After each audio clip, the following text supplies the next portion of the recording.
Hey everybody, Tim here with tonight's episode of Star Trek Deep Space Nine, Season 2, Episode 24, The Collaborator. So I don't know, this episode just wasn't for me. Maybe it's because it's one of those conspiracy, political drama episodes, which are just not me. And I mean, we've kind of talked about that, so I'm sure a lot of you are going to, attack and say, this is the greatest episode ever, but for me personally, it just didn't do it. So first of all, this is the last episode to air along with The Next Generation. So when these episodes actually aired, it was one episode of Deep Space Nine, then it was one episode of The Next Generation the next day. So this is it. This is the last episode. After this, it's Deep Space Nine was the only Star Trek show on the air until Voyager came out the next year. So that's kind of interesting. So this episode starts out kind of in a dream sequence where we have Vedek Bareli. It looks like he's dreaming, and he has some weird stuff going on with Kira, and it turns out he's just talking to the orb, and it's basically telling him, things are not about to go your way, so you should be prepared. From here, it turns out he's still in a relationship with Kira, which we saw that it just started recently when Quark invited him on board when Odo left to kind of distract Kira. So that relationship is still continuing, which is just one more step to show how Deep Space Nine is not just episodic. It is a very storytelling show where if you miss that episode and you watch this one, you're like, when did they start hooking up? So every episode is important, and it has those big character arcs.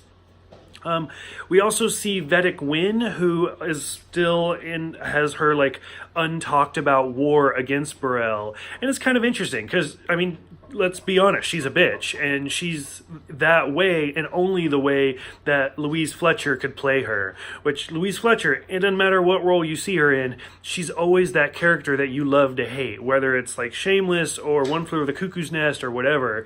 She always just has that personality. I can't put a word to it, but she just has that thing about her where you love to hate her, and she does it so well.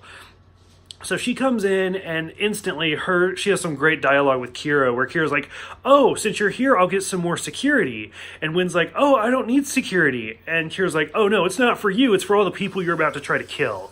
And so it's just kind of fun to watch that.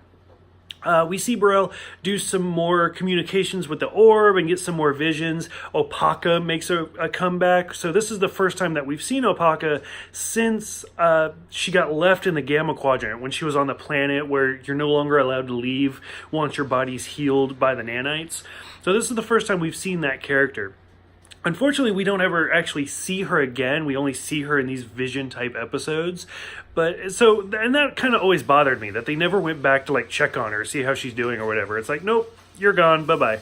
So we slowly start learning about some stuff that this Bajoran comes on board, Oak, and he's instantly, other Bajorans see him and start attacking him, and Odo arrests him.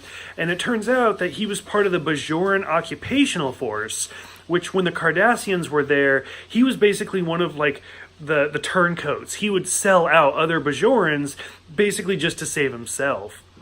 And he's actually linked to the Kendra Valley massacre, where 43 Bajorans were killed, including Opaka's son. So to just kind of jump to the end, Wynn thinks that Bareli was one of the people that sold out those 43 Bajorans. And of course, Kira's like, no, there's no way he did this. She's just trying to get Bareli out of the running to be the new Kai. Well, it turns out they start looking at the evidence, and sure enough, it looks like Bareli actually was part of that, Cardassian secrets, that he sold them out, and those 43 Bajorans got killed. Kira, of course, does more digging and realizes that it wasn't him. He had no way of doing it, but it was actually Opaka sold out these 43 Bajorans, including her own son, to save a different village. So it's kind of the lives of the many outweighed the lives of the few, but Bareli will not sell out Opaka. He wants her image to live on and not to tarnish her reputation. And so by doing so, he now has to withdraw from the running of being Kai, and basically Vedek Wynn is going to win. She's the lead in the race now. So overall, it's a really interesting episode, and the acting is superb. For me, it just got a little bogged down with how much of the storytelling and the crossover and just this person said, and I don't know, it got a little heavy for me. It's just not my type of an episode. For those who have seen this one, like, am I totally wrong and this is one of like the focal points of the series and it's a great episode? Or can you guys see my side where it's a little heavy? So go ahead. I do think it is an important episode because, like, spoiler alert, I already know Vedek wins, soon become Kai win. So it is an important episode because it shows that shift in power. But those political episodes are just not for me. Not all the time, at least. So let me know what you guys thought about this episode and what you thought about Barel's decision to uphold Opaka's reputation. Go ahead, let me know. Thank you guys for watching. Thank you guys for everything. I will see you guys next time for The Tribunal.